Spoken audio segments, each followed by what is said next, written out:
5月23号至24号，中国人民解放军东部战区组织战区陆军、海军、空军、火箭军等兵力，为台岛周边开展联合利剑 2024A 演习。演习前后，东部战区在社交平台发布的晚安微博中多次提到“熊孩子”，其中寓意不言自明。例如，在演习开展前夜，东部战区就发文：“熊孩子要经历什么才是完整的童年？”在演习结束后，也连续3天劝诫熊孩子，更给熊孩子出了一个字谜：口中有口，点点大。两岸网友纷纷留言晒答案，直指这是在警告熊孩子回头。那么，数典忘祖的熊孩子面对家长的厉声劝告，是会一意孤行，还是回头是岸？特殊节点，联合利剑释放出何种深意呢？一起来洞察关键。对于此次解放军围台演习，名为“联合利剑 2024A”， 有台媒分析 ，A 之后还会有 B 甚至 C， 今后此类规模的军演或将常态化。国台办发言人朱凤莲回应称，解放军在台岛周边开展联合利剑 2024A 演习，是对台湾地区领导人520讲话谋独挑衅的坚决惩戒，是对外部势力纵容支持台独、干涉中国内政的严厉警告，是捍卫国家主权和领土完整的正义行动。台独挑衅一日不止，解放军维护国家主权和领土完整的行动就一刻不停。梳理两岸军事专家的分析发现，本次演习，解放军展现出不少前所未有的打独模式。首先是军演呈现出的新常态，有分析指出，从几次围台军演来看，台独每挑衅一次，大陆在台海的军事涉压行动就会向岛内纵深更推进一步。大陆已经通过一系列军事行动，形成了反切香肠的态势。2022年，民进党当局勾连佩洛西窜访台湾，解放军围台军演突破所谓海峡中线。2023年，蔡英文过境窜美，解放军围台军演航母东巡，山东舰行经宫古岛邻近海域，并穿越第一岛链，表明台湾方面一直以为的防卫后方已经不复存在。本次联合利剑 2024A 军演更抵近民进党当局的战略后方台空军花莲基地。岛内军事专家卢德允分析称，花莲外海演习区域极度靠近台湾本岛，解放军舰机在这么近的距离出现，对赖清德当局和台军来说都形成实质压力。还有岛内学者认为，这也意味着台军所谓战力保存根本没有容身之地。除此之外，演习在范围上也呈现新突破。23号，福建海警组织舰艇编队为乌丘屿东引岛附近海域开展综合执法演练。乌丘屿和东引岛地理位置十分重要，被台军视为防御作战的最前哨。本次解放军进一步挤压了台军的活动空间。根据发布的演训示意图显示，海警舰艇编队距乌丘屿最近只有2.8海里，距东引岛只有3.1海里，完全突破了民进党当局划设的所谓禁限制水域。自进入5月份以来，中国海警为金门附近海域已经开展了多次常态化执法巡查行动。随即，金门模式一词被岛内诸多媒体引用讨论。分析认为，在未来一段时间，这种同时保护大陆和台湾两地民众的执法巡查金门模式，也可以适用于马祖、澎湖乃至是整个台湾海峡。一旦有不法势力侵犯中国渔民的合法权益，大陆海警就可以参照金门模式，建立起常态化执法巡查态势。在金门，中国海警开展常态化执法巡查行动时，服务的对象是高度认同中国海警相关行动的两岸渔民。而现在，中国海警在东引岛和乌丘屿附近开展执法演练时，尽管所要服务的对象没有变，但却新增了台当局的军事人员和军事设备这一需要提防和针对的实体。因此，有分析指出，中国海警就在原本金门模式的基础上加以迭代，在东部战区军舰军机的策应下开展执法演练。这种新模式可以称之为东引岛模式或乌丘屿模式。未来，这种模式或将进一步优化升级，并最终形成一套方式灵活、机制完备的台海模式。我认为这次演练肯定预示着金门模式未来还将进一步的优化升级。而在未来呢，这样的行动可能不仅要在金门地区实行，甚至有可能会向台澎的本岛周边区域，包括这个台湾以东，以及这个澎湖水域附近进行进一步的实施。这显然会进一步让台湾所谓对这个台海周边拥有主权的这种错误的虚假声索呢，就不攻自破。同时也彰显中华人民共和国对于包括台湾在内的周边水域以及我国的这个领海拥有的不可质疑的主权。岛内舆论也高度关注本次东部战区发布的信息中数度提及岛链内外一体联动，认为这代表解放军有能力把强大的海空军战力投送到台湾东部的西太平洋战术位置，切断台湾对外海空联系。在西方霸权主义地缘战略家眼中，台湾岛是第一岛链上的一个重要节点，他们可以通过这个节点围堵大陆，威胁中国的国家安全。分析指出，此次解放军首次公开表明岛链内外一体联动，不仅是向台独势力宣告台湾不是岛链的一部分，还考虑到了美国干涉的可能。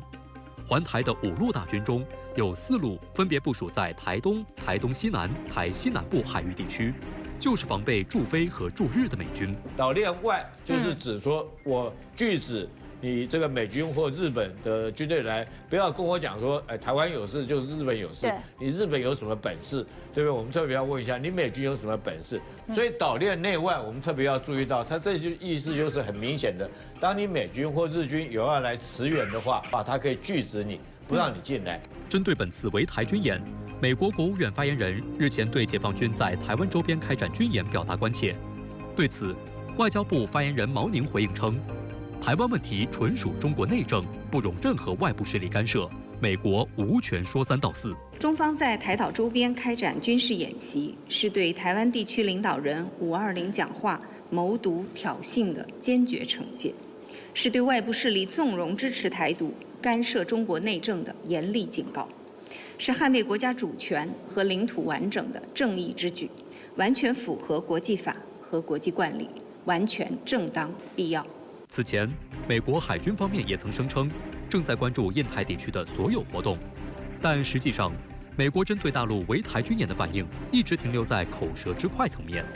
回溯1996年3月，解放军首次针对李登辉窜美举行围岛演习，当时美国的反应非常激烈，不仅指责大陆的行动鲁莽，是对台湾的恐吓和胁迫，而且公开宣布美国将派遣军舰靠近台湾。随后，不仅有美国航母编队靠近台海，而且共有近40艘美国军舰进入台湾海域。时任美国国务卿克里斯托弗还警告说，如果大陆决定对台湾使用武力，美国将给中国带来严重后果。而自2022年以来，大陆最近3次的围台军演强度很高，但是美国的官方反应相比1996年却弱了很多。越来越多的分析人士认为，一旦台海爆发冲突，美国不会实施武装干预，而只是想通过军援把台湾变成一只豪猪，对中国大陆造成尽可能大的消耗。I hope the Taiwanese really understand the U.S. can't save Taiwan. It can only endanger Taiwan by meddling. Right now, the U.S. even has so-called military trainers on Kinmen Island. This is reckless. So I think the U.S. does a great disservice to Taiwan and a great disservice to world peace by this meddling in China's internal affairs. 5月23号至24号，中国人民解放军东部战区组织战区陆军、海军、空军、火箭军等兵力为台岛周边开展联合利剑2024A 演习。那王先生，根据您在岛内的观察，岛内民众也好，还是媒体也好，有什么样的看法？那这一次呢，民进党他其实也做了一些操作，这个操作就是利用那个立法机构改革的一个方案哈，然后不断的导引这些群众到这个什么街头上去。那媒体呢，很自然就会花很多的这个精力哈，去拍摄这些抗争的活动，然后就这个降低了这个演习的关注度，这是一个。第二个就是说，解放军他虽然公布了一些演习的一个状况，那我们也知道现在目前台湾的很多的主流媒体哈是民进党控制的，对，他只要不播放的话，那他就自然这个什么信息量就少。信息量就少，民众就就感觉不出这个演习到底有多严重。解放军此次在赖清德台独自白的这个演说之后不久啊，就举行了这次联合利剑演习。那这也充分的向台独分裂势力表明啊，你挑衅一次，解放军就会更进一步。那您觉得我们的这种反切香肠的这种，是不是已经成为了一种新常态？在地理空间上，大家看得着是吧？这个线那个线，那么一一被突破。大家注意到吗？在彭佳屿方向，实际上大陆的这个军舰已经进入离彭佳屿22海里的地方了。大家知道22海里是什么概念吗？就是突破了24海里，那就意味着下一步会不会更进一步突破？无限的接近台湾本岛。对，那么这个22海里，距离这个基隆港就很近了。那么还有个空间，我认为叫行政空间，就是说这个地方到底归谁管？现在你非要搞台独，你非要联合外部势力去危害中华民族的核心利益，我就要告诉你，一个中国原则是包括管辖权在内的。所以行政权空间一步步在向前拓展。第三个呢，在战略空间，包括两岸之间这种战略要点，包括岛链这种在干预背景的国际背景这种战略空间，那么大陆方面也在一一的突破，而且这种突破呢，过去是火力突破，火力可以达到的地方，兵力不一定能达到。那么这次呢，大家看到没有？这次所演习所画的这5个区域，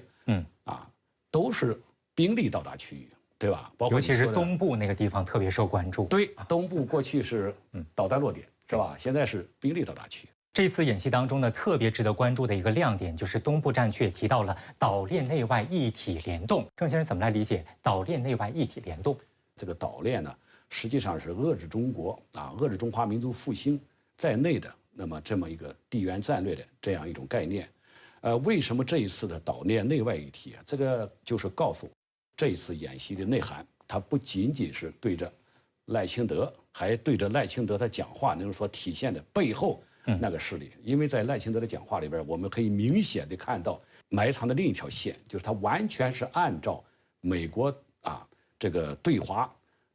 战略竞争遏制中国的这个叙事框架去展开的。他这次台独这个自白当中就说，台湾位居第一岛链战略位置，这是第二个。那么美国的这个第二个那个对华战略竞争就是这个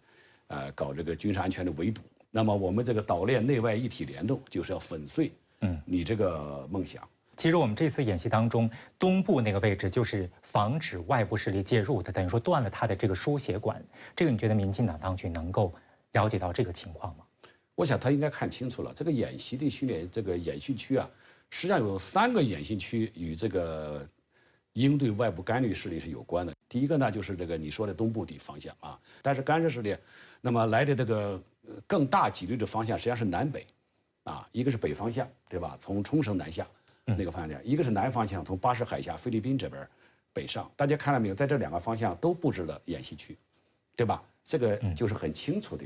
告诉大家我们有准备，我们是有备而来，而且我们是有所指的。赖清德他目前的这样的一个心态还是比较膨胀，他这种膨胀是并不可靠的，或者说赖清德对于美国的这种倚靠或以美谋独的这种心态是并不可靠的。因为美国虽然说现在目前看来他是有在想要以台制华，甚至说是强化这种趋势，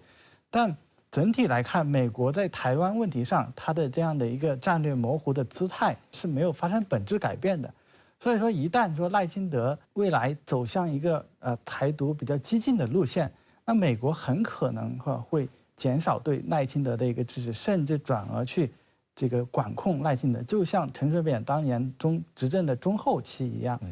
美国对于陈水扁的一个施压管控，麻烦制造者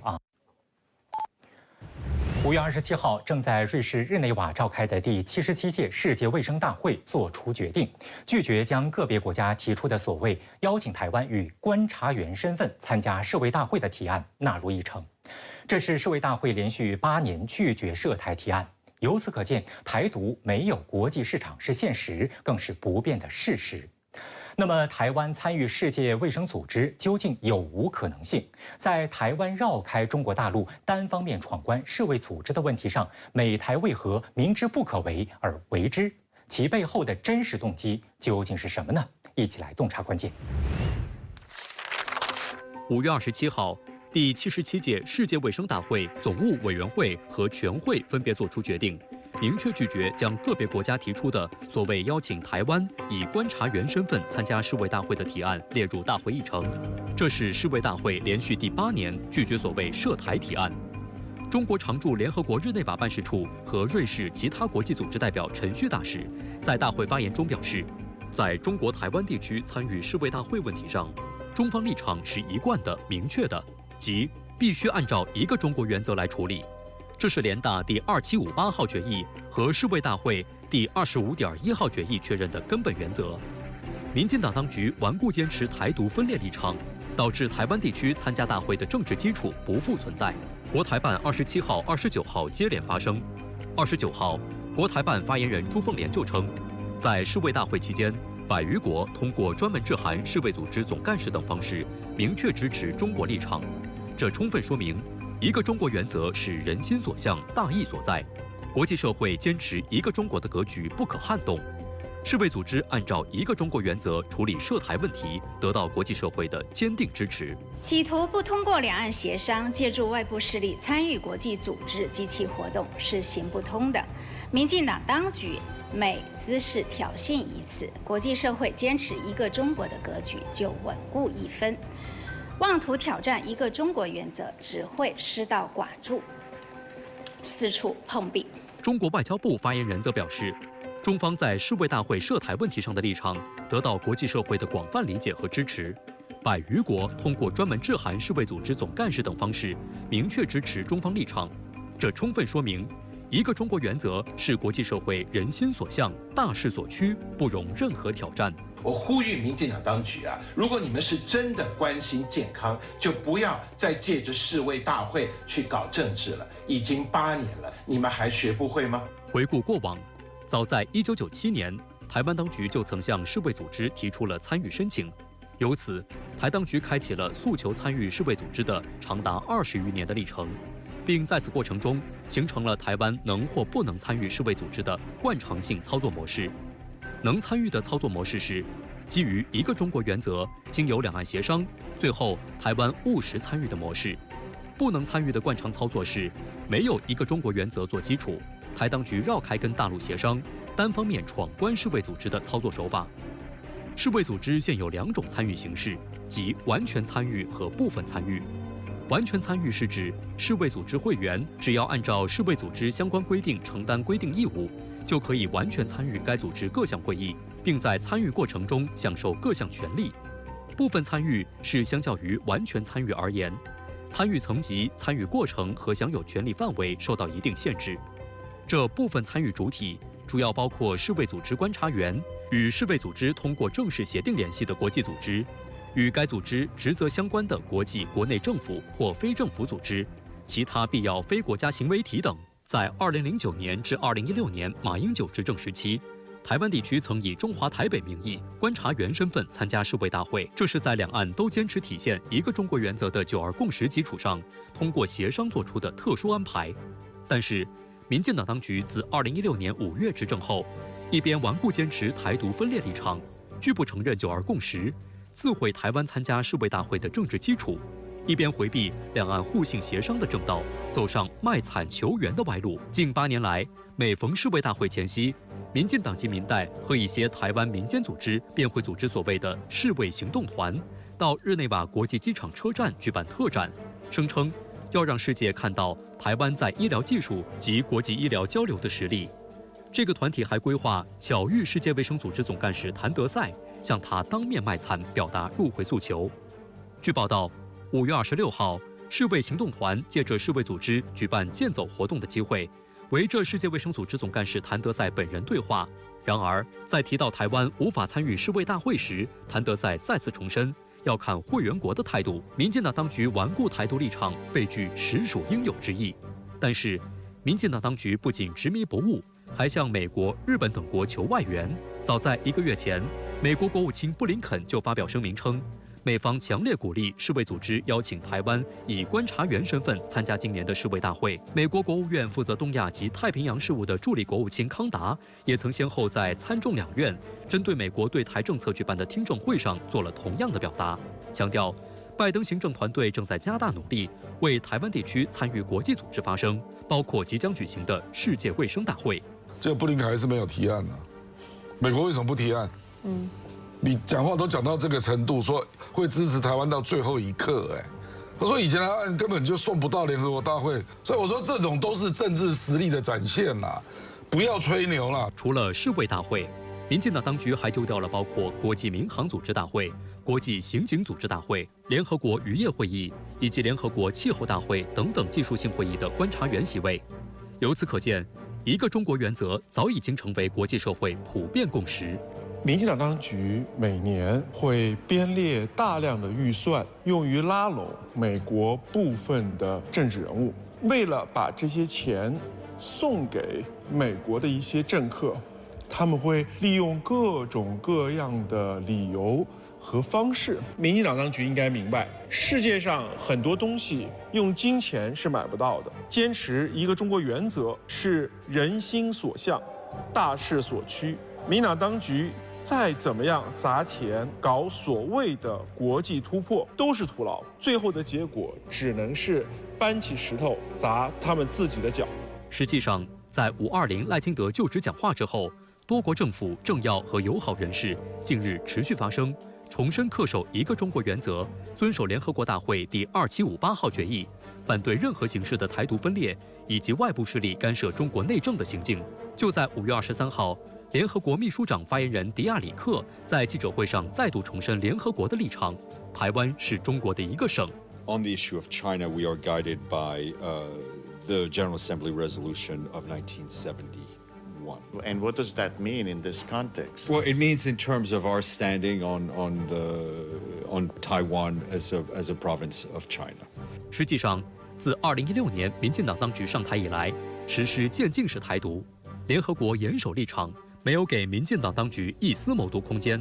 早前就有台湾博主曾发布视频，声称参观联合国日内瓦办事处大楼被拒，原因是没有持台胞证。我真的有点傻眼，我为了这件事情，我早上8点钟就出门来到这边，排着非常非常长的队伍，我就排在前面3个哦。结果走到门口的时候 ，security 就跟我讲，我没有办法进去。I can't let you in if you don't have it. So you need to go back to get refunded. Okay, thank you. 观察指出，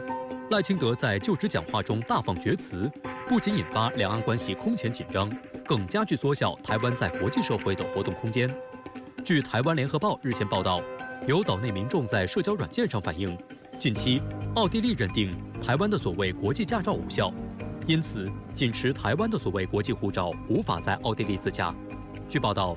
奥地利政府认为台湾不在日内瓦道路交通公约内，因此台湾所谓国际驾照在奥地利无效，目前没有替代方案可循。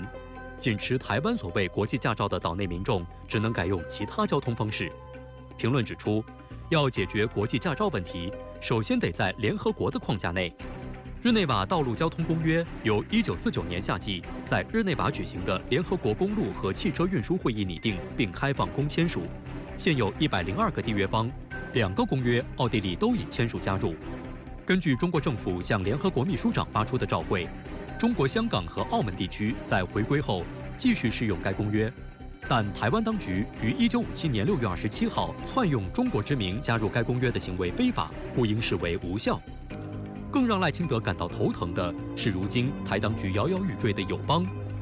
据路透社5月22号报道称，梵蒂冈国务卿、枢机主教彼得罗·帕罗林21号表示，梵蒂冈希望在中国设立常设办事处，这将是梵蒂冈与中国外交关系的重大升级。据报道，帕罗林说，我们长期以来一直希望能够在中国拥有稳定的存在。他还补充说道，梵蒂冈可能会为此考虑新的外交方案。一个中国的原则是人心所向，大势所趋。不管岛内台独势力如何兴风作浪，国际社会坚持一个中国原则的普遍共识和稳固格局，必将更加牢固。5月28号，第77届世界卫生大会作出决定，拒绝将个别国家提出的所谓邀请台湾以观察员身份参加世卫大会的提案纳入议程当中。第77届世界卫生大会拒绝涉台提案，这是世卫大会连续8年拒绝涉台提案。民进党当局闯位闹会的戏码遭遇8连败，您怎么看？很可笑，也很可悲。实际上呢，这就是民进党的街头行动剧。我觉得他这些东西应该想清楚，也应该向老百姓说清楚。搞这种行动剧是没有意义的。国际上一个中国原则，那么在这个世卫组织中，中国的这样一种法律地位，它是不可撼动的。闹剧、行动剧搞1次可以，搞2次可以，搞几次再搞下去，它的边际效应就会递点的，对吧？最后呢，你的狐狸尾巴就露出来了。那这一次，民进党当局有挫败感吗？对台独人士来讲的话，那它只是一个什么仪式感。每一年这个日期到了，就要好像办庙会一样，他们自己办一个庙会，然后做一个仪式，让自己有一种满足感嘛，或者对内部台湾这些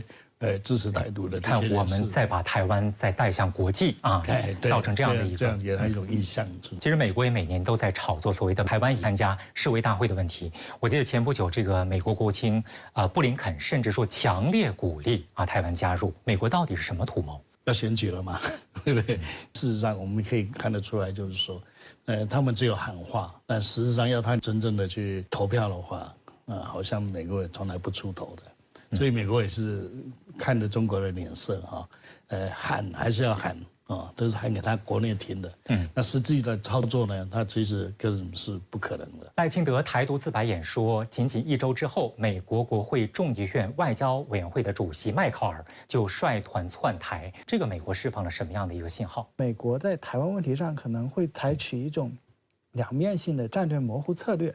但是也不可否认，就是美国国内的一个政界，不管是国会还是政府里面一些这种亲台反华的势力，在他们的推动下，未来的一段时间，美国和台湾当局，尤其是和这个赖清德当局的一个勾连，可能也会产生一系列的一个风险。赖清德的这个副手萧美琴，他就长期的混迹于各个美国的这种亲台反华的一个这个圈层、各个团体，不难预测说赖清德上台之后，为了给他的一个台独活动壮胆，他也会利用萧美琴在美国期间形成的这个对台军售的一个游说网络进一步深化跟美国内部一些亲台派，包括军工利益集团的一个勾连，然后推动美国对台军售可能也迎来新一个阶段的一个恶化升级。美国多次重申美方不支持台独的立场，但是呢，另一方面又违背承诺，不断的通过一些小动作挑战一个中国原则。美方这种说一套做一套，我们应该如何反制？我们政治上我们要表示我们的严正立场；那么我们外交上，我们要进行交涉，要进行坚决的斗争。当然，包括我们军事上要采取必要的措施去防范他这样一种干涉可能所造成的后果。当然，我们还有另外的方式那么中美关系呢，双方是互有需求的需要互相合作的。如果你不关心我的合理关切，那么我对你的所谓关切，我就不见得要那么用心了。我们的反制措施也是陆续有来比如说5月以来，中国商务部、外交部接连宣布，对参与对台军售的美国企业美企高管采取系列制裁措施。那此举向美方释放了哪些明确信号？对于美台勾连起着怎样的警示作用？你注意到没有？比过去的这个数量大，这个12个实体，10个实体里边的桌面人物，这个在过去是没有的。对。那么一次次出现这些名字，这些公司可以说在对台军售上，作为一个军工集团，那么危害两岸关系、影响政府的对台政策上，当然这个公司都是人操作的。那么这些人在破坏两岸关系、破坏台海和平上，可以说呢，他们是负有相当的责任的。那么如果我们对这样一些实体采取这种放任态度，就是对台海和平不负责任，对两岸关系不负责任。值得注意的是，在此次联合利剑2024A 演习期间，有媒体让菲律宾外长特奥多罗对此进行评论，却遭到拒绝。特奥多罗称，台海局势属于中国内政。那为什么菲律宾对这个问题看得都非常清楚，而台当局及一些外部势力却执迷不悟？菲律宾发现，这个美国人在菲律宾来，他把提风导弹系统部署到离台湾只有200公里的地方了。这是已经把菲律宾拉到台湾这个议题上去了。那么他们会进一步看下去，如果倒向美国的话，那么不但很可能在这个南海问题上，他们什么都得不到，甚至可能会被美国拉到对华战略竞争这样一个大体系之中，恐怕这里边也有给美国听的味道，就告诉你，你对我的利用操纵也好，我这是有一个界限的该花还休止符了。联合国秘书长发言人迪亚里克日前就重申，在台湾问题上，联合国将继续遵守1971年联合国大会通过的第2758号决议。联合国的立场是，台湾是中国的一个省。面对统一大势不可逆的大背景下，我们应该如何从民族整体利益和长远发展来把握两岸关系的大局呢？我想两岸毕竟是都同属于一个中华民族，两岸还是应该可以寻求和平，可以寻求一个融合发展的。我想这是一个不变的道理。要充分认清台独分裂势力他对台海地区的和平对这个海峡两岸，那么这样的同胞他的利益的这种危害。第二呢，我觉得要充分认清这个国际干预势力他的真实的战略意图，那么他操纵台海问题，操纵其他问题，它的真实目的，它的终极目标到底是什么？在这个基础上呢，海峡两岸呢还是要这个增加了解、增加交流，认识到作为同属中华民族、同属炎黄子孙，那么我们没有任何理由不团结起来为实现两岸统一、为中华民族的伟大复兴去奋斗，并且在这个过程中呢，去真正得到自己最大的利益。